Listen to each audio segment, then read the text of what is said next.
좀 충격적이라고 이야기할 수도 있고 또 어떻게 보면 아름다고 여러 가지 지금 정치 상황에 대한 의미를 담고 있는 결과가 아닌가 생각이 됩니다. 일단 그 재보선 11대 4로 나온 결과의 의미부터 짚어보는 그 이야기를 시작을 했습니다. 예, 평론 저부터 하겠습니다. 평론이라는 게 뭐 두 가지가 있는 게 뭘 논평한다는 것은 가장 본질적인 것은 예측하는 것이고 또 나온 결과에 대해서 사후 평가를 해야 되는데 솔직히 좀 양심 선언할 수밖에 없는 게 저는 개인적으로 이 결과를 전혀 예측하지 못했다. 그다음에 개가바둑인데 반집이라도 여건이 불리한 것 아닌가라고 저는 그렇게 봤다. 다행히 최근에 뭐 방송이나 이런 걸 안 하고 있기 때문에 공개적인 자리에서 이런 얘기 한 적은 없지만 개인적인 소회를 솔직히 고백하면서 이 말씀을 드려야겠다. 그러니까 상당히 충격적이었습니다. 그래서 이 결과를 저 개인적으로 전혀 예측하지 못했다. 이렇게 압도적으로 무너질 수 있는 것인지. 왜냐하면 프레임 자체가 상당히 기본적인 프레임인데 여권이 유리할 수 있는 게 아무것도 없었다. 지금 박근혜 정부의 뭐를 비판하자면 뭐 그냥 아무거나 잡으면 비판이 되는 장면 아닙니까? 세월호 이후, 그 다음에 민상, 뭐 유명한 관련된 난청치적 납니다. 뭐 일일이 열거할 수도 없을 정도로 여권이 도대체 뭘 가지고 선거를 치르지가 제가 생각한 선거의 구도였는데 결과가 11대 4가 나왔단 말입니다. 그 여당의 압승인 거죠. 더더군다나 순천 곡성에서 박근혜 대통령의 최측근 이정현 씨가 상대적으로 또 많은 표차에 있었고 그러면 어제 결과를 보고 오늘 본인 뉴스에서 얘기 대담을 해야 되는데 도대체 뭘 어떻게 이건 사후 평가를 어떻게 해야 될 것인가? 그러니까 제 예측이 완벽히 틀렸기 때문에 이 평가를 어떻게 해야 될 것인가? 결국은 우스갯소리로 들어갈 수밖에 없는 것이 어제 선거 결과를 보면서 저는 개인적으로 축구를 좋아하니까 독일과 브라질전을 연습합니다. 최고 수준의 축구인데 6대8인데 7대8입니다. 말도 안 되는 참사가 이런 브라질 입장에서 그게 문득 떠올랐고 최근에 새누리당에 오래 있었던 후배랑 소주를 한잔한 적이 있는데 그 친구 얘기가 떠올랐어요. 당 내부를, 그러니까 새누리당 내부를 들여다보면 야 이래가지고 집권이 되나 정권 유지가 되나 라는 생각이 계속 드는데 고개를 문득 왼쪽으로 돌려서 옆집을 보면 아 가능하겠구나 라는 생각이 든다고 우스갯소리 소주자리에서 한 그 친구 얘기가 어제 떠올랐습니다. 공항 대로가 충격적이었는데 문제는 뭐냐면 결국 자살골에 의한 뭐 새누리당에서는 이제 자살골을 한 경기에만 아니고 최근 몇 차례 경기에서 계속 넣는 그 정당 뭐 기본적으로 양대 정당 구도라고 봤을 때 신뢰할 수 없는 선거를 계속 왜 연달아 질까? 왜 자살골을 계속 넣을까?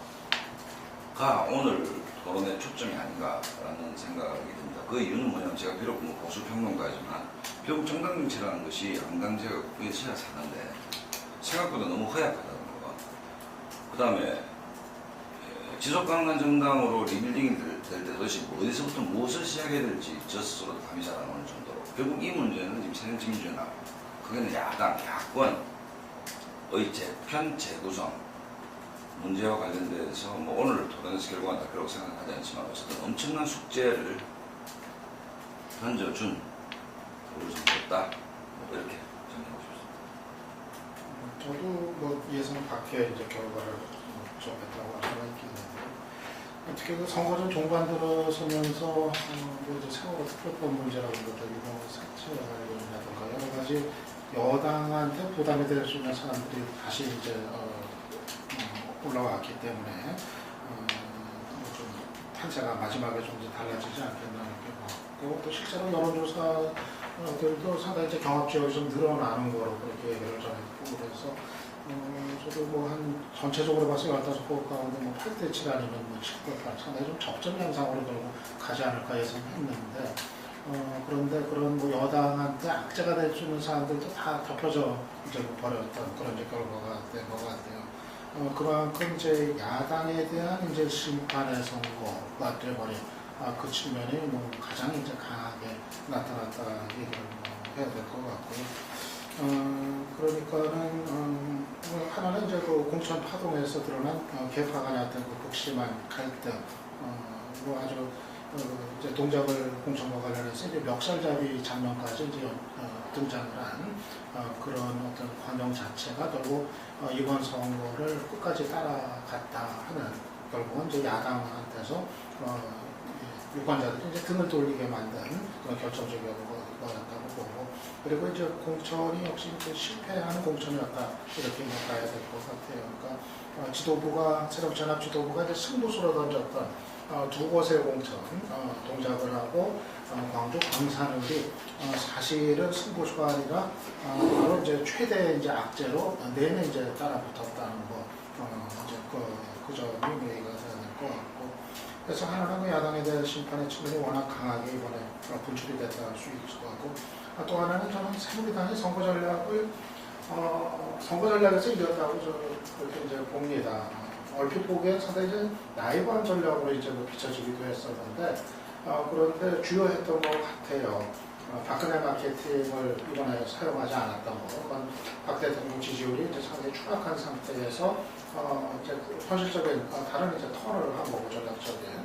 그러면서 이 야당이 제기하는 그 프레임에 말려들지 않는, 철저하게 새누리당은 전혀 다른 얘기만 하는, 그러니까 지역 일꾼 얘기하고 지역 발전 얘기하고 시민들 등장시켜가지고 이런 것이 야당의 심판 프레임이나 세월호 프레임 이런 거를 제기한 거를 전혀 대꾸를 하지 않고, 그리고서 자기들은 전혀 엉뚱한 자기들 얘기만 하는 거, 이것도 이제 뭐 주요했던 거 아닌가 좀 이제 생각이 듭니다. 박상훈 박사가 평론하면 저는 예측도 포함되겠나니까 쉽지 않았습니까? 제가 얘기 드릴게요. 제가 했던 방송의 경우에서 어떻게 15개 여기서 물어본다고 했을 때 이 문제 시점은 선거 후반이 되어버린 시점이었기 때문에 저는 9대6이라고 얘기를 했어요. 그랬더니 다른 사람들하고 비교해보니까 야당에게 너무 박하게 평가하는 거 아니냐라는 느낌이 받는 좀 어쨌든 9대6 했다가 나중에 혹시 또 뭐 새로운 기회가 생긴다면 조금 여지가 있을 것이다 해가지고 8.5대 6.5 이런 표현을 쓰기도 했던 반집값과 우연히 왔다 갔다 할 수 있는 것도 있고, 생각하고 다르게 저는 조금 나갔던 것은 수원의 8다라고 그런 형태, 의리 생각하고 좀 다르게 기억이 났던 것 같습니다. 그런데 아까 박상훈 박사가 지금 정말 새누리당 문제 한두 가지가 아니고 또 고심점이 되는 오래전부터 심는 어떤 운동이 씹힐 수 있는 상황인데 왜 이렇게 됐느냐고 얘기했는데, 저는 기본적으로 이번에는 서로 간에 상승을 일으켰던 경쟁이라는 것은 추락 경쟁이었다고 봐가지고 그 가운데 이제 대추락을 했던 것이 이제 수정치민주라고 축으로 하는가 생각하는데, 저는 이번에 야당이 이기려고 한다면 뭔가 정치 참여 에너지를 만드는 가운데 그런 증상이 나와야 되는데, 거의 유일하게 참여 에너지가 있었던 것이 순천 곡성 정도였었고요. 그 다음에 조금 있는 정도가 이제 동작 어느 정도로 붙여볼 수 있겠다. 순천에서의 에너지는 알다시피 이정현 후보가 만들어낸 에너지였고, 다음에 또 반대로 에너지가 가장 떨어졌던 것이 광산을이었는데 에너지를 떨어뜨리게 만든 게 이병이야. 그거는 수정치민주연합이었다는 상황을 볼 수 있을 것이다. 과연 제가 9대6으로 보고 처음에 비해서 완전히 역전됐다고 평가했던 배경은 이렇습니다. 초반에는 제가 이번 선거가 7.3 제보서는 야당이 페널티킥을 차고 여당이 이제 골키퍼가 되어 있는 그런 상황이다. 그럼 골키퍼가 되고 페널티킥을 차면 정상적인 일반적인 수준에서는 3골 중에 2골은 들어가야 정상이기 때문에 15석에서 6골 정도는 가야 되는, 몇 석 정도는 가는 상황인데, 그게 지금 공천 과정을 거치면서 바뀌어버렸다. 승부차기 내지 오히려 자기 골문을 향해서 서는 걸 바뀌었는데, 저는 그 이유가 뭐 단지 공천 과정에서 파동뿐만이 아니라 어떤 전략과 어떤 컨셉을 가지고 공천했나 아무것도 없었다. 그게 적어도 둘 중에 하나는 됐어야 된다. 이번 선거에서 혹시 한두 석에 집착하지 않고 새정치민주연합에 대한 좀 뭔가 큰 희망을 주는 그런 모습을 보인다든가. 근데 그런 거 아무것도 없었다. 아니면 큰 희망을 보이기는 유리하고 한다면은 의석에서 최대한 확보할 수 있는 경쟁력을, 후보 경쟁력을 확보하는 방향으로 봤어야 되는데 그것도 저것도 없었다. 그래서 그런 결과가 나왔다고 아까 제가 말씀드렸던 제 예상하고 다르게 구석이 야당 가능성으로 남는 예상으로 봤던 대개는 가장 결정적으로는 그건 역시 그 새정치민주연합 에너지가 전체적으로 좀 한쪽에 우물하게 탄 상태였다. 그래서 개인의 한계하고 같이 맞물리면서 예상하고 다르게 그 지역들도 피해가는 결과가 아니었나 그렇게 봐야 됩니다.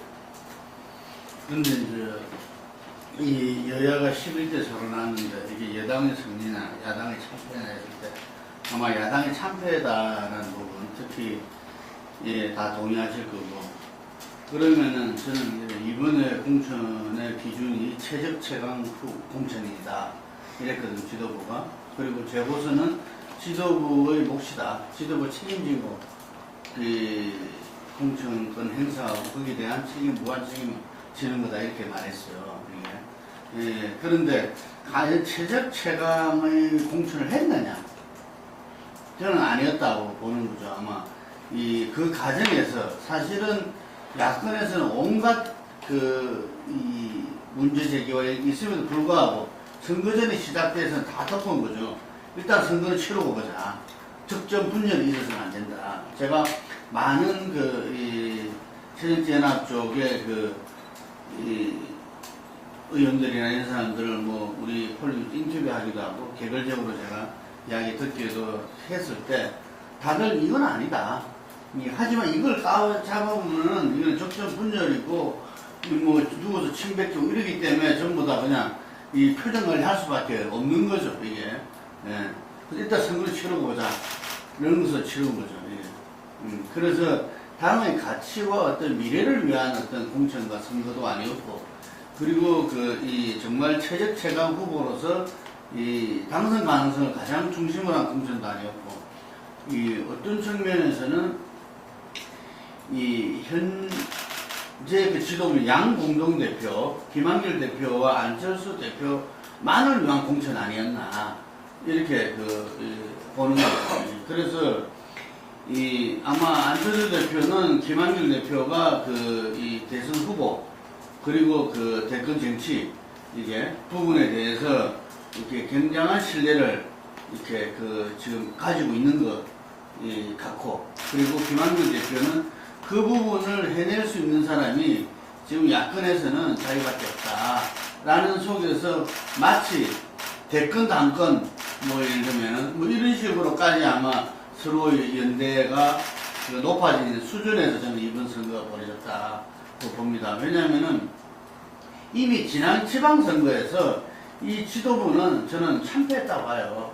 이게 지난 지방선거에서 형식적으로는 17군데입니까? 8대 9가 돼서 이 야권이 신성한 걸로 되어 있었지만 사실 지난 지방선거는 이 부분은 조금 지나서 세월호 부분들이 약간 좀 희석된 측면도 있지만 뒤에 세월호 특별법 문제, 유병헌 씨 문제 때문에 조금 이렇게 그런 불리한 상황이 여건에 나왔다 하더라도 지방선거는 정면에서 붙었던 선거거든요. 그거는 누가 예를 들면은 여건의 지도부고 예를 들면은 선거를 갖다가 하더라도 정말 답이 안 나오는 어려운 상황에서 그때도 여전히 야권에서 이 자살골, 똥골을 통해서 예를 들면은 그때도 뭐냐면 다 공천 문제였다는 거죠.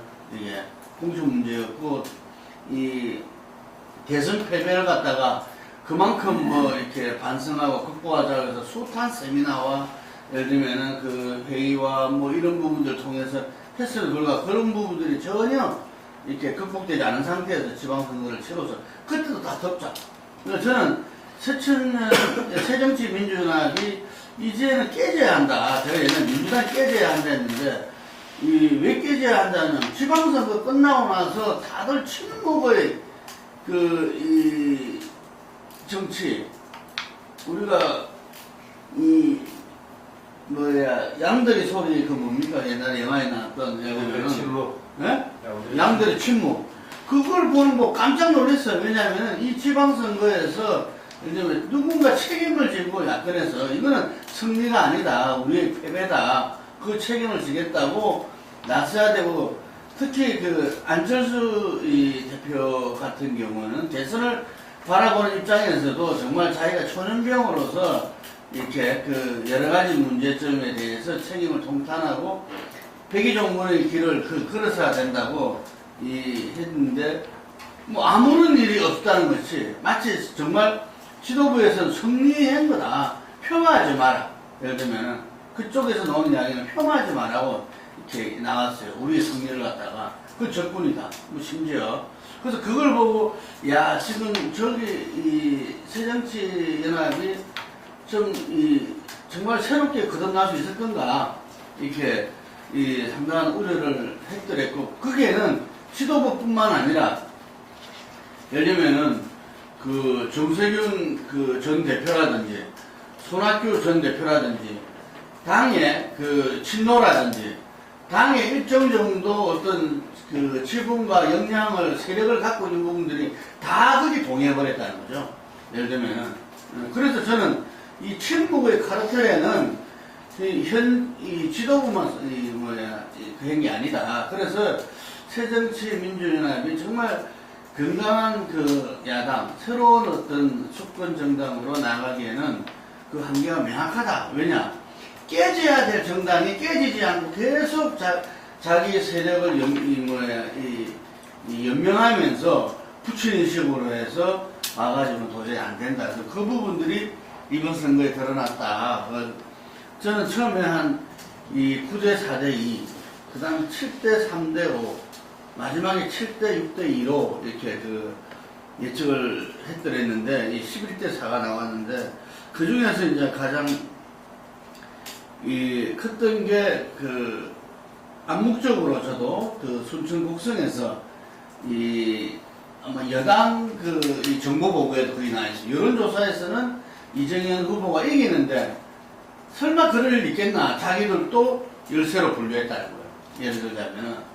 예, 그런데, 현재 그 사정을 보면은 이 축소판, 지금 새정치민주연합의 어떤 그 문제의 축소판이 그 순천 국성의 어떤 이 새정치연합에서 벌어지고 있었다. 예를 들면은 노광규 후보와 이번에 서가번 후보의 어떤 경쟁, 이런 부분들이 식상함을 주고 그 부분에 대해서 어떤 실질적으로 민심에 호응하지 못한 부분에서 좀 더 무리하게 끌고 갔던 부분들이 그대로 드러났다는 부분들이 있고, 그 다음에 뭐 이제 야권연대 단일화는 끝난 거 아니냐 생각하는데 저는 그렇지 않게 생각합니다.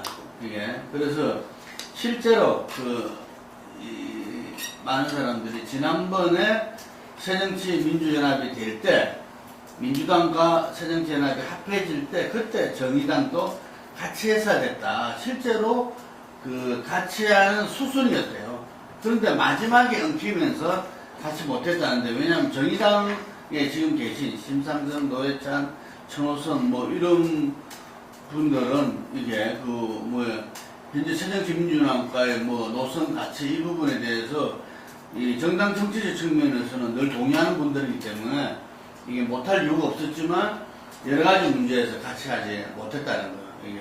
이게 그게 또다시 이제 이런 문제를 했었는데, 실제로 이게서도 지도부가 예를 들면은 그 야권연대나 후보 단일화에 좀 이렇게 자기들이 지금까지 잘못은 잘못이고 이 부분에서는 정말 뭔가 국민과 자기를 지지하는 민심에 따라서 뭔가 그걸 했더라면 달랐을 건데, 이때도 완전히 우리가 이야기를 한 번은 했는데 글쎄요, 나도 다 해버리고. 꼼수 여러분 정치를, 아니 정리를 못해. 정리를. 꼼수 정치를 또다시 지금 이제 하신 말씀에서 분노가 쌓여요.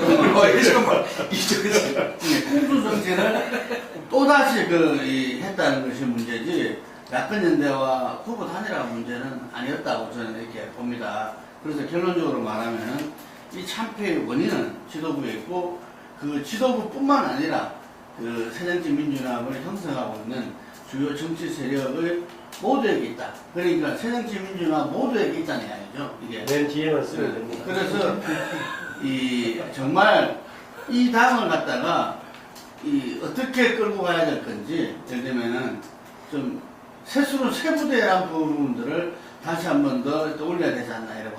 그러니까 결론은 동의를 하는데 세수는 세부대가 쉽지 않다고 저는 일단 보고 싶다.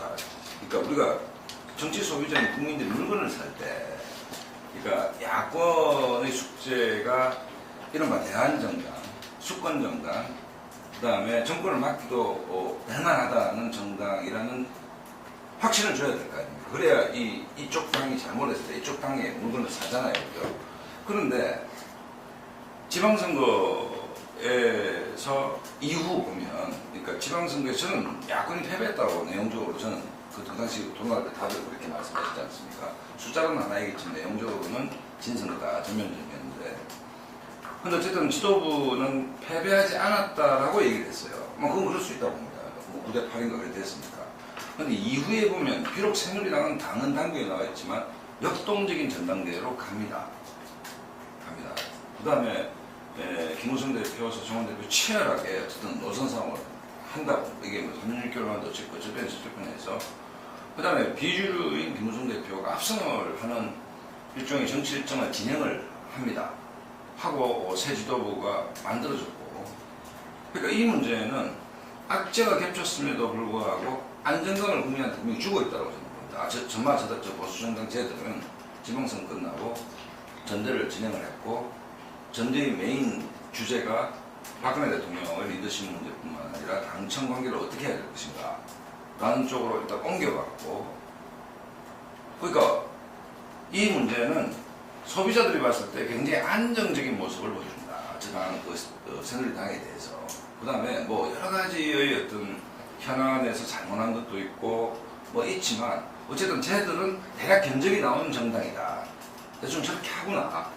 뭐 이게 있는데, 새정치민주연합을 보면 만약에 DJ나 과거에 대정치가 있으면 지방선거를 끝내고 어떻게 했을까? 저는 100% 책임지고 대표직 사퇴를 했을 거라고 저는 봐요. 그러니까 안철수 대표도 보면 안철수 대표가 정치적 생명을 좀 더 연장하고 좀 더 미래를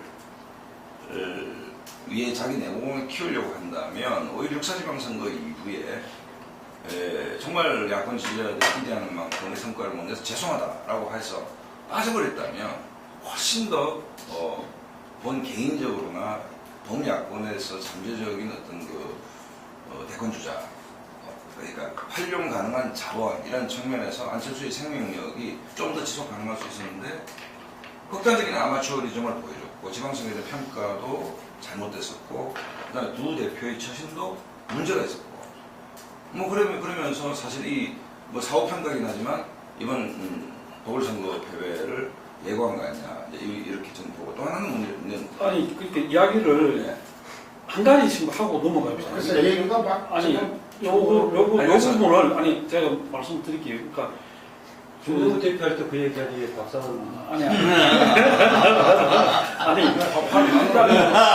지금 선거 결과에 영향을 미친 변수를 짚는데, 지금 이제 이게 선거 리더십 문제. 지방선거 이후에 이제 그 여야의 정치 프로그램과 어떤 리더십 문제를 이야기를 했잖아요. 일단은 선거 복귀하는 거죠, 우선은. 그렇죠, 예. 그다음에 이제 프레임 문제, 그다음에 또 공천 과정 뭐 이런 부분들을 그 선거 결과에 어떤 부분들이 영향을 미쳤나, 요걸 좀 짚는 걸로 해가지고 이야기를 좀. 그래서 그러니까 그 첫 번째는 뭐냐면 일단 큰 회사 컴퍼니 새누리당과 새정치연합에 두 회사가 있잖아요. 두 회사가 있는데 삼성 그 TV 살 건가 LG 거 살 건가 이렇게 고민을 하는 거 아닙니까 사실은. 그럼 삼성의 대체제는 LG 거 아닙니까? 우리가 이제는 소니 사자는 얘기 같은데 둘 다 사지 말고. 아니 뭐 우리나라에서 보면 국산품만 보면, 그럼 예를 들어서 삼성께 여러 가지 하자가 있고 리콜이 있으면 소비자가 LG로 가야 된다는 거죠. 근데 LG로 안 간다는 거죠 이게. 그럼 왜 안 가느냐 해서 첫 번째 문제는 그 회사가 갖고 있는 포괄적 신뢰성에 문제가 있다 일단. 저는 이렇게 보는 거죠. 그러니까 이 회사는 새누리당이라는 주식의 새누리당은 문제도 많고 뭐 여러 가지 뭐 주주들끼리 나눠먹기도 하고 있지만 어쨌든 뭐 그러니까 지방선거 이후에 자기 나름대로 프로그램을 하면서 갔던 것이고, 여기는 마켓 쉐어에서 1등 했어야 되는데도 뭐 못했음에도 불구하고 거기에 대한 반성 없이 어물쩍 적당히 아까 침묵의 카르텔이라는 표현을 쓰셨는데 침묵의 카르텔 넘어간 그것이 본질적인 원인이 있다. 첫째. 두 번째는 뭐냐면 패배의 원인을 얘기하는 겁니다. 공천 문제도 있지만 김동관 대표님 야권 연대는 당연하다. 저는 그래 보지 않습니다. 야권 야권은 연대해야 되는 것이죠. 관계관계에서 그 연대 자체를 좀 부정하는 건 아니고 하지만 이 또한 식상했다. 자, 지방선거를 앞두고 야권이 한 게 뭡니까? 안철수랑 합당한 겁니다. 연대적으로. 지난 대선에서 야권이 한 게 뭡니까? 대선 기간 내내 안철수와 문재인의 단일화 가지고 프레임 가지고 선거를 치렀습니다. 지방선거 적극적 합당했습니다. 이번에도 보면 공천도 개판으로 했고 기동민과 그 누굽니까? 그 당협위원장. 허동준과 기동민의 어떤 변별력이 있는지 예를 들어 손학규나 거물이 왔는데 허동준과 양고양도 우리 친구 사이인데 이 둘 친구 사이에서 그 지랄 연명을 해놓고 그 다음에 반일화용으로 설거문이 빠졌고 지도부는 그건 개인이 알아서 할 문제다라고 했고 이게 과연 삼성을 대체하는 LG로서의 신뢰감을 주는 것인가 과연 이게 과연 정당 정치를 희화화하는 것이 아닌가. 연대와 단일화를 비판하는 것이 아니고 제1야당 100몇십 석을 갖고 있는 제1야당으로서 수도권에서 이런 형태의 삼류정치공학이 작동돼도 되는 것인가는 본질적으로 그 회사, 이 제품을 얘기하는 것이 아니고 동작을 해서 그 단일화를 연대를 했다는 그 제품, 그 출시된 그 제품을 얘기하는 것이 아니고 그 회사 자체에 대한 같은 이야기가 반복되니까 왜 이렇게 얘기들 한 번 하면 길어져. 짧게 제가 김동관 대표가 자, 모험적으로 한번 해봐자. 너무 과하게 짧아서 문제인데 모험적으로 해보시라. 김동관 대표가 육사 지방선거에 대한 좀 처참한 인식이 부족했다라고 얘기했는데 그 점에서는 지금 비정치민주라고 중심으로 한 정치 현장에 영향력이 큰 폴리피플이 지난 7월에 왜 그렇게 뽑았나 모르겠어요. 저는 굉장히 그 세월호 분노를 담지 못한 야권에 대해 참패다라고 강하게 주장을 했는데 그때 제목을 보니까 거의 무승부 내지 양쪽에 경고줬다는 식으로 잘한 제목을 뽑아서 좀 불만이 있었어요. 다 참패. 아니 양쪽에 동시 양쪽이 가졌다 이렇게. 양쪽이 좋고 양쪽이 경고줬다는 식으로 해서 그렇겠나 좀 있고요. 그다음에 이제 세술세부제 결론을 말씀하신 얘기하자면은 새 부대는 만들기 쉬운데 있는 사람들을 가지고 다시 조합하면 세술 되나요? 던져놓고 저는 그 김한길 안철수 두 대표의 그 리더십에 이번에 그 선거에서 드러나는 건 어제가 아니라 뭐 진보냐 뭐 중도냐 뭐 이런 문제도 아니고 그렇게 복잡한 문제가 아니라 저는 좀 정치적인 이제 무능의 문제 사실 아주 쉬운 얘기를 하면 그거였다고 생각을 해요. 여러 가지 정치적인 어떤 판단력, 정치적인 어떤 그 결정을 하는 어떤 그런 리더십이라든가 이런 거에서 상당히 좀 심각한 결함을 드러냈던 건 아닌가. 어떻게 보면은 글쎄 이제 저는 안철수 대표는 좀 정치를 한 지 얼마 안 되기 때문에 그렇다 치더라도 김한길 대표는 정치를 오래 한 사람이 왜 저렇게까지 할까 하는 의문이 들 정도였는데 저는 뭐 여러 가지 그 상황 판단에 오류들이 많았고 특히 대표적인 게 공천에서의 두 가지였던 그 악재 하나는 그래서 뭐 저는 기본적으로 전략 공천을 권한을 줘야 된다고 생각을 하는데 그러면은 정말 그 동작을 해서 그런데 그런데 기동민을 그렇게까지 무리를 하면서 자출을 할 거면은 그런데 기동민의 문제는 그만한 경쟁력을 실제로 가졌느냐 서울에서 모르거든요 기동민이 누군지. 근데 그게 어떻게 답이 될 수 있었는지 참 그게 이제 거기서 이제 틀어진 거고 또 하나는 이제 권은희 일을 왜 광주에다 공천을 해가지고 그 공격을 자초하든지 권은희를 꼭 이번에 내보내야겠다고 생각을 했다면은 차라리 공작을 해 내보내서 한판 승부를 벌리게 해서 국민의 어떤 판단을 구하겠다 이렇게 붙게 하던가 왜 그 광주에 공천을 해가지고 그냥 온갖 공격을 다 그 받게 해가지고 실제로 저는 상당히 다른 지역들에 14개 지역에 상당히 영향을 줬다고 봐요. 보수층이 결집하고 새로운 사람이 고전하는 데 그걸 봤다고 해서 저는 그런 게 어떻게 보면 사실은 굉장히 상식적으로 쉽게 판단이 되는 문제들이거든요. 뭐 정치 전문가까지 아니어도 그냥 일반적인 정치가 사실 놓고 보면 이건 아니다. 그 두 가지 경우. 근데 왜 두 대표는 그거를 그야말로 승부수로 생각을 했을까? 저는 이번에 그 정치적인 어떤 무능력의 문제가 아니, 저는 들어가요. 그걸 무능으로만 보면 좀 곤란하다고 생각해요. 왜냐하면은 김한길 대표가 무능한 사람이 아닙니다. 그럼 유능이 그 왕수석을 지냈고 지난 이 국민의 정부 탄생회 때도 TV 팀 단장 해가지고 TV 토론할 때 막강한 역할을 했지. 노무현 때도 노무현이가 그 대통령이 그 참모들 그 반대를 무릅쓰고 청와대 수석으로 데리고 들어간 데는 그 사람의 어떤 이 테크노클라트로서 유능함 때문에 데리고 갔던 거거든. 그래서 이 사람이 무능한 사람이 아니라 나는 왜 이런 무능이다 표현할 정도로 이런 엉뚱수를 냈냐. 그 본질에는 뭐냐면은 사심이 짙게 깔려 있었다는 거죠. 이게 말하자면 공천이 아니라 사천이었다.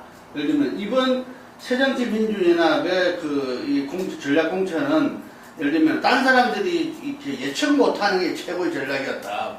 라는 이야기를 할 정도로 작가적 상상력으로서 밖에 해석할 수 없는 이거는 좀 우리 국민을 우롱한 것 아니지. 내가 볼 때는 뭐 이전에 광주시장 공천할 때는 호남 민심을 광주 민심을 우롱했다 이라는데 이거 국민을 우롱했다. 이게 도대체 광주에 출마한 사람을 뜻하고 이렇게 막 장기판에 어떤 졸처럼 막 자기가 막 이렇게 해가지고 그게 마치 정치적 상상력이 최고로 발휘된 것처럼 이렇게 내놨는데 거기에서 동의한 사람이나 찬성한 사람은 뭐 여당은 말할 것 없고 야당 전체를 보다도 아무도 없다. 자기들밖에 없었다 이거지.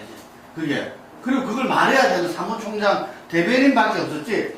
전부 다 그 부분을 이게 도대체 뭐냐고 할 정도의 그런 엉터리 같은 공천은 뭐냐면은 내가 볼 때는 결국 이후의 당권구도, 이후의 어떤 대선구도, 정지 작업을 갖다가 하려고 하다 보니까 그 속에서 친해야 되고, 약화시켜야 되고, 세력을 분산시켜야 되고, 자기 세력은 강화해야 되고, 이러한 계산 속에서 이 언론에서 그것이 제대로 부과가 안 됐어요. 이게 왜 누구 견제형이고 예를 들면은 이게 결국은 당권 대권 구도에 있어 가지고 김한길 안철수 체제를 갖다가 예를 들면 어떻게 이 부분들을 제대로 이렇게 순항시킬 것인가 오로지 그거밖에 없었다는 거죠.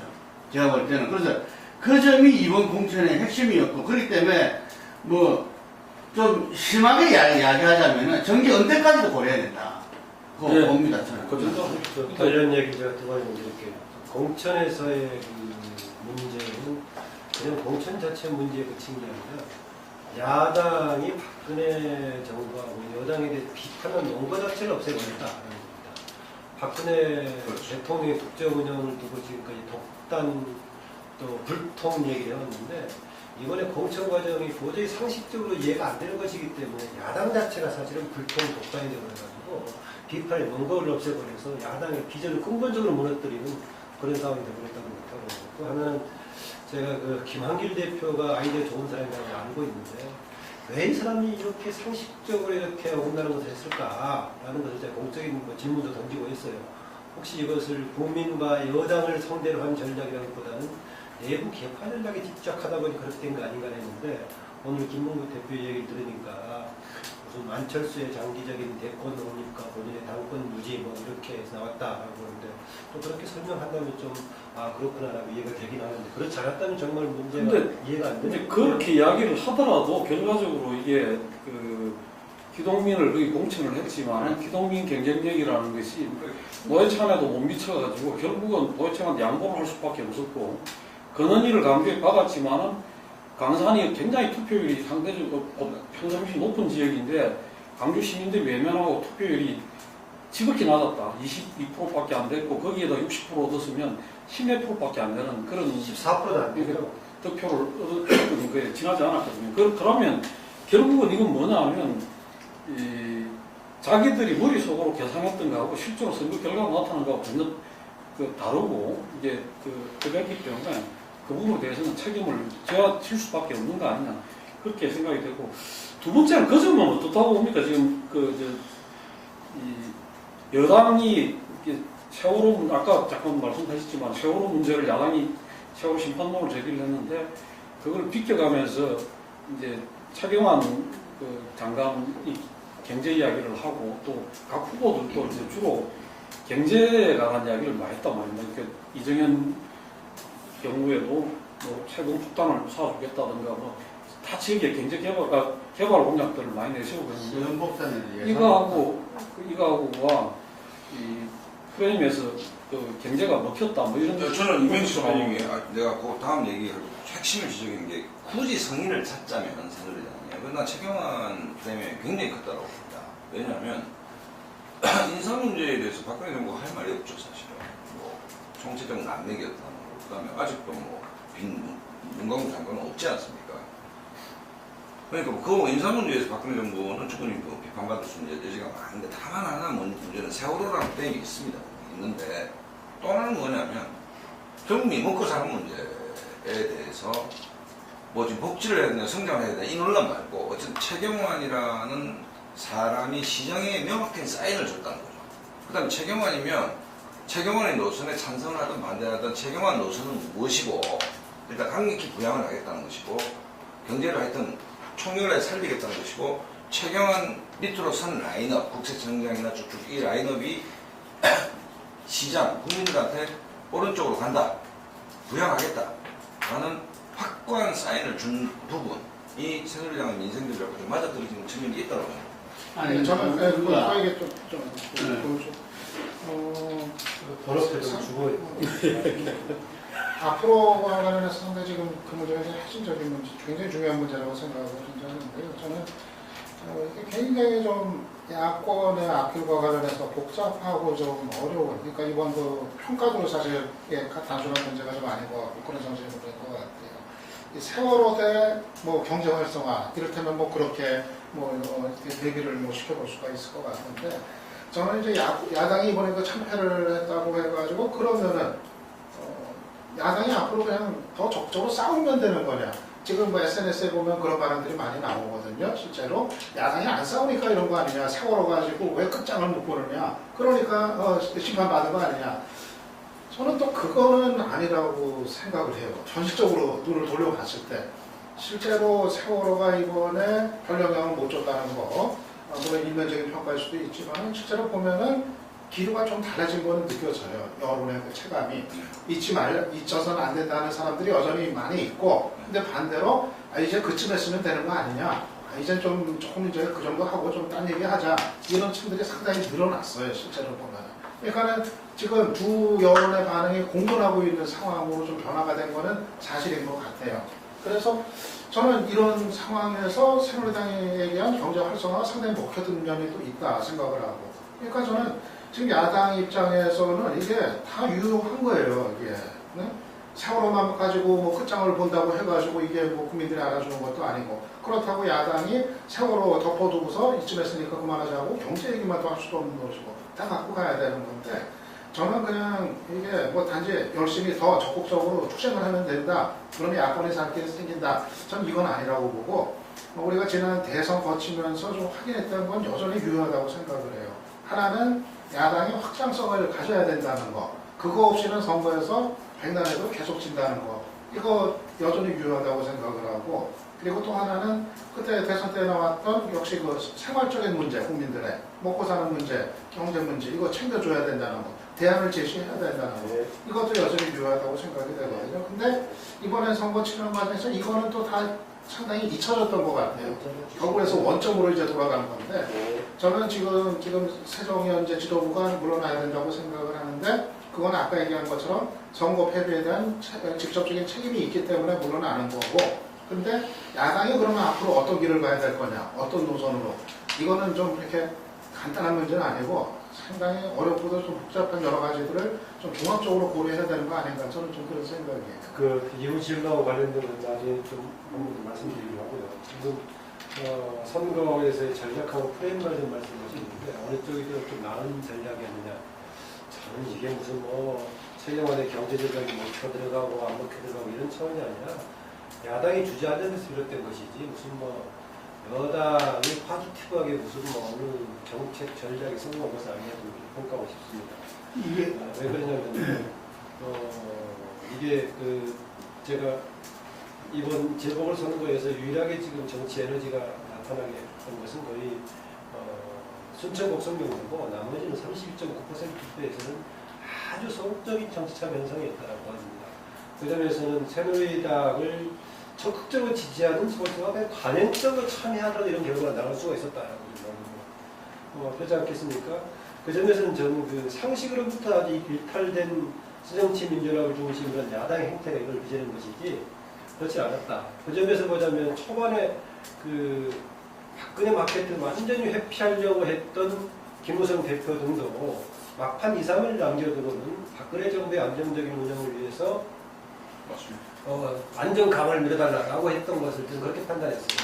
이게 투표율이 저조한 재보궐선거가 되니까 만약에 일반 총선거였다면 오히려 부정적인 효과가 클 건데 재보궐선거이기 때문에 박근혜에 대한 충성파만 동원하면 막 이길 수 있다는 것도 내부적으로 판단이 되지 않았나 그렇게 생각합니다. 그 점에서는 어느 프레임이 승리했냐보다는 지금 야당이 주저앉은 데서 결론이 났다 이렇게 봅니다. 저도 그 점에 대해서 한 가지만 이야기 보태면 재보궐선거에서는 확장성도 우리가 생각을 해야 되지만 그거보다 훨씬 중요한 게 자기 지지층을 어떻게든 명분을 줘가지고 투표에 많이 나오도록 하는 건데 그 점에서 야당이 실패한 거죠.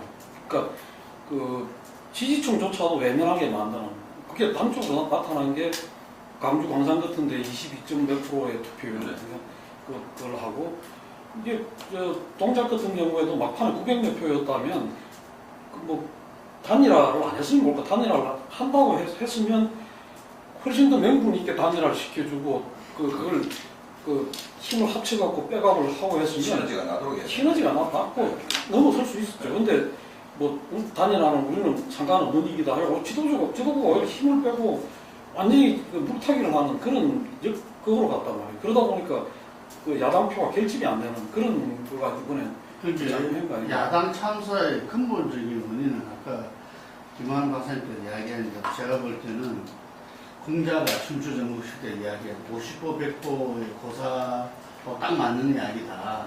응? 자기가 정말 이 진정 어린애 백성을 갖다 위압하는 그 치레로 하는 겁니다. 백성들이 잘 안다 이게 하는 게 미나 지나 똑같아 이렇게 볼 수밖에 없다는 거죠.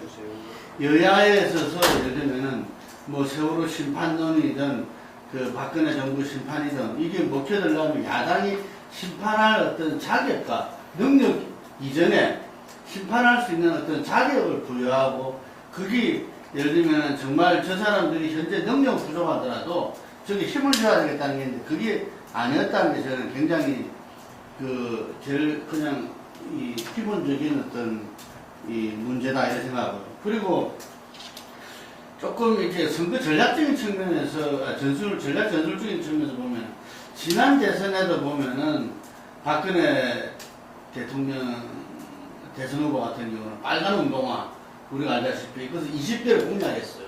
그 20대에서 차이가 예를 들면 5% 10%만 이렇게 차이가 좁혀들더라도 엄청난 효과가 있는 거거든요. 근데 이번에도 보면은 우리가 그냥 스쳐 지나갈 수도 있지만 이 티를 갖다가 흰색 티에다가 상당히 디자인을 해서 기존에 어쨌든 간에 이 선거에서 티하고 상당히 다른 디자인으로 이게 한 것들이 아마 눈에 좀 띄었을 겁니다. 그래서 뭔가 기존 정치하고는 행태하고는 다른 걸 갖다 계속 모색하고 있다. 이런 부분들. 근데 그런 모색을 할 여유조차 민주당에는 없었다 이런 생각이 들어요. 금방 이야기한 대로 49대 48로 거의 1.2%가 차이로 동작을 해서 졌는데 이 부분을 금방 말한 어떤 이 야당의 어떤 그 가치와 예를 들면은 거기에 대해서 인정이 되는 분위기였다면은 노동당의 김종철 후보 같은 경우도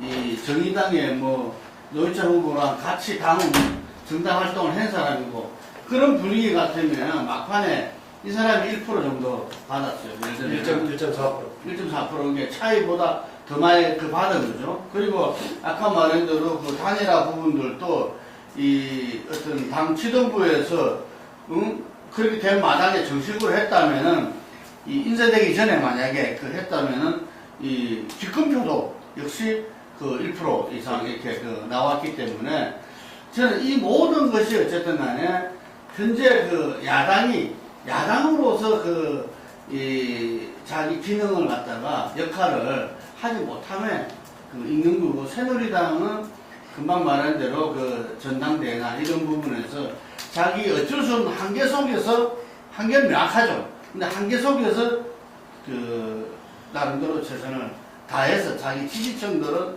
오히려 이렇게 결집을 하게 그 만들어냈다. 이런 부분이 가장 큰 차이인 것 같아요. 이게 아까 말했던 중도를 뭐 이런 것보다는 양쪽의 지지층들이 누가 많이 나오냐가 재보선의 관건인데, 이쪽은 거기에 대해서 답해주지 못했고, 이쪽은 어쨌든 그 부분들의 이 명분과 내용을 줬다. 이런 거. 예, 저 시간이 많이 경과됐기 때문에 그 다음 이야기로 가야 되는데, 그거 하나만 좀 짚어보죠. 그러니까 거물급들이 이번에 많이 탈락이 됐습니다. 선거에 공천 관련해서 탈락이 됐고, 또 나왔던 사람들 중에서도 뭐 손학규, 그 김두관, 또 임태희, 그 여당으로 보면 탈락이 됐는데, 이거는 좀 어떻게 봐야 될까요? 거물이라는 게 이제 이런 면이 진짜 있는 게 거물이 아니다. 우리들 사이의 거물하고 예. 소비자들이 받을 때 올다는 것은 좀 다르다는 생각이 고물일 수 있다, 소비자한테는. 거물이다. 거물이 아니고 두 번째는 뭐냐면 손학규, 임태희, 또 하면 누구 이랬지? 김두관 세 사람의 공통점이 뭐냐면 지역 연구가 전혀 없어. 예, 지역 연구가 없다. 어떻게 보면 상대적으로 좀 유권자를 봐도 오만한 공천으로 보일 수도 있는 거예요. 대표적인 게 난 김두관이라고 보는데, 물론 우리끼리는 야권의 대권 후보 중에 한 명이고 그렇다지만 이 사람의 정치적 남해 경남지 사람입니까? 그러면 그 지역에 만약에 보궐선거 요인이 나갔다면 충분히 설득력이 있는데, 이 지역, 그러니까 김두관 지사가 나간 지역과 김두관하고 매치가 전혀 안 되거든요. 차라리 해운대를 내보내는 차라리 그렇죠. 그런 이야기가 있다. 그러니까 이런 부분도 뭐 손학규 대표야 뭐 충분히 갈 수 있다고 경기지사를 했기 때문에, 그다음에 임태희도 돌려막힌 거 아닙니까? 다 대충 그 수원 쪽이 다 이긴데 임태희만 진짜 그렇기 때문에 향후 지도부가 뭐 양당 공천할 때 이런 황당은 아니고, 그 사람 이름만 보고 지역 민심을 무시하는 채 지역과 밀착도 현저히 떨어지는 사람을 했을 때는 나를 한다는 거고, 또 하나는 뭐냐면 노회찬, 심상정 아까 말씀드린 노회찬 유명하죠. 심상정 유명하고. 근데 이게 과연 소비자들이 봤을 때 유명한 건가? 이 사람들도 소비자가 봤을 때 일종의 정치적 기득권 구조에 있는 사람들 아닌가라는 의심도 있을 수 있다고 저는 봅니다. 그렇기 때문에 전문가들 사이에서 거물 내지 유력하다는 것과 정치 소비자인 국민들이 봤을 때 그것과의 간극이 점점 커지는 거 아니냐, 이렇게. 그러니까 이번에 이 보면 동반 사이 표명했네. 네. 야권의 이제 거물이라고 얘기하는 정치인들이 사실 유권자들 눈높이에서 보면 이제는 좀 식상해하는 이런 반응들이 이전보다 확연히 좀 드러난 건 사실인 것 같아요. 뭐 손학규, 김두관, 노회찬까지도 그렇죠. 전에 노회찬하고 또 받아들이는 게 좀 다른 그런 길들이 좀 이제 있는 것 같고, 그런 상태에서 갑자기 여기처럼 연구 없던 지역에 갑자기 이렇게 가는 거, 이것이 결국은 그 지역의 이른바 이제 그 토박이 시민들을 이겨내지 못한 이런 결과가 아닌가 싶어요. 그렇게 이제 연구가 없는 적이 가더라도 뭔가 이렇게 조금 이해가 되는 좀 그런 게 좀 있었어야 된다고 하는데. 과정도 또 네. 별로 안 좋아요. 그 임태희 후보의 경우에는 그리 갔을 때 오히려 더 안 좋은 조건으로 갔다 오는 문화 평가를 했어요. 그런데 초반에 지지가 앞서가니까 사람들이 이제 호의적인 평가를 했는데, 앞서갔던 배경은 이쪽이 그 새정치연합, 민주연합 쪽이 공천을 나중에 결정했죠. 그리고 아직 박강원 후보가 지역에 아직 좀 이렇게 뿌리를 좀 못 받은 상태였기 때문에, 그래서 아주 임태희 후보도 어려운 적을 갖고, 김두관 차라리 뭐 안 되는 바에는 서울에 오히려 출마했다는 그렇죠.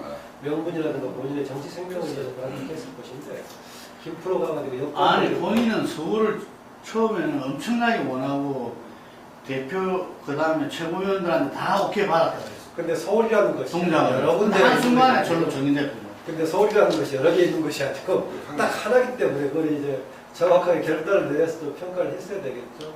다만 이제 손학규 후보는 어쨌든 간에 좀 시간이 지나긴 했지만, 그래도 저는 지역이 가지고 있는 한계를 조금 개인의 역량으로 커버할 수 있을 거라고 좀 예상하는데 안 되는 것 같아요. 왜냐하면 거기가 그 오랫동안 남경필 의원이 해왔던 지역이라고 하더라도, 제가 찾아보니까 2008년에 그 아주 당시에 열린우리당 후유증으로 지지도 안 좋았던 18대 총선을 빼놓고는요, 차이가 5% 정도로 가지고 당선이 됐어요. 그러니까 아버지하고 본인하고 합해가지고 4.5, 1.5 해가지고 6대에 걸쳐서 이렇게 해왔다고 하더라도 압도적으로 이렇게 여권 경사된 이런 지역이 아닌데 그좀 충분히 선악견권을 커버할 수 있을 것이다. 여기다가 막판에 그 김영남 후보 재산 축소 실구한 것까지 딱지까지 붙어가지고 될 걸로 봤었는데 여기에서 지지도가 30% 나온 거 정말 좀 의아했어요. 지난번 당선될 때 49.1% 했으니까 손학규 후보가 새로운 지역에 가서 당선된다면 본인의 지지를 향한 뭔가 에너지를 끌어냈어야 되는데 그 에너지를 못 만들어낸 것 같아요. 김두관 손학규 패배는 야권으로서는 엎친 데 덮친 게 굉장히 뼈아픈 부분이다. 예, 이왕이면 뭐 특별히 다른 이야기가 있기 때문에 그냥 이 정도 넘어가겠습니다. 저기 이제 선거 결과를 놓고 박근혜 정부가 조금 한숨 돌리는 거 아니냐? 그걸 넘어가는 거예요? 세정한 얘기 조금만 더 제가 할까요? 하고 좀 앞길 뭐 사퇴일지 뭐 사퇴 그 다음이잖아. 약간 뒤돌아봐도 되죠? 아니 박근혜로 넘어가는 것 같아요. 아니 그 앞에 그 앞에 네. 박근혜 얘기를 하는 거. 저는 뭐 어느 신문에서 그렇게 나눠주면서 그랬는데도 평상시 그런 생각을 했습니다. 이 선거 결과에서 여당의 승리라는 것이 김무성 체제하고 박근혜 정부, 박근혜 리더십하고 조금 구분해서 봐야 된다고 했었는데 과도하게 압도적인 승리, 여당의 승리가 되어버릴 경우에는 박근혜 정부에게 변화에 뭔가 압력을 주지 못하는 그런 우려가 있다. 그 점에서 이제 11대 4까지 돼버려가지고 박근혜 정부가 이번에 뭔가 변해야 되는데 그 점에서는 아주 안 좋은 결과가 나왔다고 합니다. 사실은 그래서 이번에 7.30 재보선이라는 것이 박근혜 대통령이 그동안에 함정 요구에도 불구하고 끄덕없이 혼자 길을 갔는데 선거를 통해서 시민 유권자식으로 박근혜 정부의 국정운영 방식의 변화를 좀 끌어내겠다 그런 기회였다고 말입니다. 그런데 그게 아닌 상태가 되어버렸고 더구나 박근혜 대통령의 측근이라고 할 수 있는 이정현의 기적까지 만들어내가지고 점에서는 지금 박근혜 정부가 조금 변화를 해야 될 시점에서 너무 과한 결과를 내서 선거 결과가 반격하다는 측면이 있다고 봅니다. 저는 여권에서는 역설적으로 이게 패러독스인데 이게 초대형학제다라고 저는 규정을 하고 싶은 게 뭐냐면 일단 승리 자체가 내가 잘해서 이긴 게 아니고 상대가 자살골을 넣어주는 바람에 이겼다는 인식을 해야 되는데 그럴 가능성이 좀 낮다는 것이고 두 번째는 세월호 프레임에서 벗어날 수는 있을 것입니다. 박근혜 정부가 생각을 다만 세월호 정국을 거치면서 심각한 내상을 입었다. 무슨 얘기냐면 지금 세월호 특별청원회에서 7시간 얘기가 나오고 있습니다. 청와대가 예를 들어서 하는 얘기인데 프라이빗이다. 말이 안 되는 얘기거든요. 무슨 얘기냐면 정권 초기 또 당에 박근혜 대통령이 있을 때 박근혜에 대한 신비감, 두려움, 지도자는 공포감 되셔야 저는 봅니다. 그게 세월을 거치면서 싸그리 사라졌다. 그러니까 쉽게 말해서 취약한 국민적 지지 기반. 지금 여론조사를 보면 반대가 찬성보다 많잖아요. 그러니까 과거에 꼭 조사의 데이터만이 아니고 대통령 박근혜, 지도자 박근혜가 갖고 있었던 몇 가지 강력한 무기가 실제로 사라졌다 이제. 누구든지 비판할 수 있고 장막 앞으로 나왔다 이제. 메이크업을 지운 상태가 됐다. 라고 저는 일단 봅니다. 그런데 이게 지금 대정령법으로 강력하게 몰핀 주사를 놨는 거예요 지금. 놨는데 이 몰핀은 근본적 치료는 아니지 않습니까? 그렇다고 봤을 때 저는 김무성 대표 체제 청와대 당청 관계에서 문제를 일거에 봉합하는 초강력 몰핀을 난 것이 과연 좋은 것인가? 저는 별로 당장은 한숨을 돌릴 수 있을지 모르지만 그게 몰핀이 지나지 않죠. 그렇죠. 네. 이전에 박근혜 대통령이 높은 지지가 가졌던 대략 효과가 비슷한 거죠. 일단 뭐 박근혜 대통령 입장에서 이제 뭐 한숨을 돌리는 그런 이제 결과가 되겠고 뭐 이 정도 나왔으니까 뭐 당연히 국정기조 자기 하던 방식 뭐 바꿀 이유는 없을 거고요. 뭐 기존 입장 뭐 변화 없이 그대로 고수를 해 나가겠어요. 그런데 이게 이제 김무성 대표 체제하고는 이제 묘한 관계는 뭐 계속 간다고 이제 봐야 될 것 같아요. 근데 이제 동시에 이제 뭐 김무성 대표한테 이제 힘이 상당히 이제 실리게 된 거니까 뭐 당의 힘으로 더구나 박근혜 마케팅 없이 당의 힘으로 자력으로 이 정도 압승을 거뒀다 하면은 뭐 김무성 대표한테 상당히 이제 힘이 실리는 좀 안정화되는 이런 걸로 간다고 봐야 되겠고 뭐 당연히 먼저 당장은 이제 서로 윈윈하는 관계에서 좀 뭐 갈등을 뭐 만들어내는 것보다는 좀 평화 모드로 당청 관계가 이제 가겠죠. 그런데 김무성 대표가 이제 안정화가 된다는 거는 그만큼 독자적인 운신의 폭이 넓어진다 이런 걸 의미하는 거고, 더군다나 이제 그 지지율이 박 대통령이 전에 같지 않은 상황에서는 박 대통령이 그렇게 뭐 두렵기만한 존재는 이제는 이제 아닌 단계로 점점 이제 더 계속 이제 임기 후반으로 가면 갈수록 그렇게 가는 거고, 그러면은 김무성 대표는 변화를 어느 정도는 요구하는 입장이고, 박 대통령은 보수를 할 거고, 아마 그러한 어떤 묘한 그 민감한 관계는 앞으로 시간이 지나면서는 더 가져야 될 가능성은 충분히 있다 이렇게 보고요.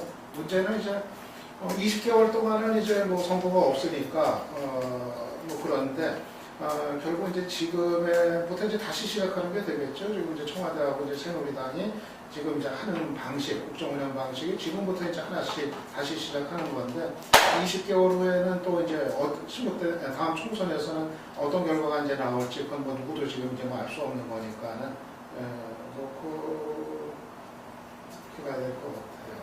네. 그러면 뭐그 다음 이야기랑 어차피 같이 될 수밖에 없을 것 같은데, 박근혜 2기 결국은 1기에서의 어떤 이 여러 가지 그 문제점들을 갖다가 정확하게 이게 극복하고 이렇게 나가는 것이 아니라 어쨌든 유봉적으로 누르면서 이 넘어갈 수밖에 없는 게 이번 선거에 아까 말한 패러독스 어떤 측면이 있지 않나 이렇게 보는 거에 동의하고요. 그런데 현재 그 박근혜 정부에서 저는 20개월간 선거가 없다. 이 선거에서 저는 참패했다 하더라도 확실히 없어요, 있지? 예? 지금 2명 날라가게 된 거. 큰 선거. 2명 누구? 박모 씨하고 윤모 재판받는데 씨. 한두 개 있긴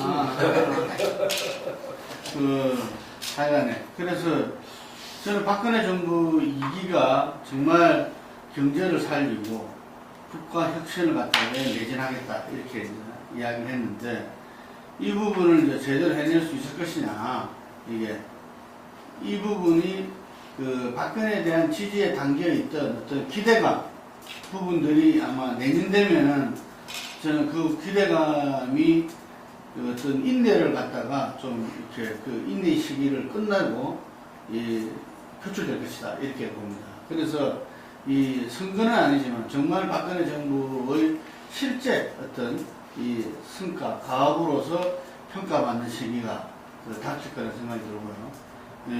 그건 뭐 이 지금까지 해왔던 어떤 경제 기조라든지 뭐 이런 부분들을 봤을 때는 상당히 우려할 수밖에 없지만, 나름대로 그 부분을 잘 진행해 나가길 바라고, 그러기 위해서 오히려 더 야당이 더욱더 이렇게 제대로 강화돼야 된다.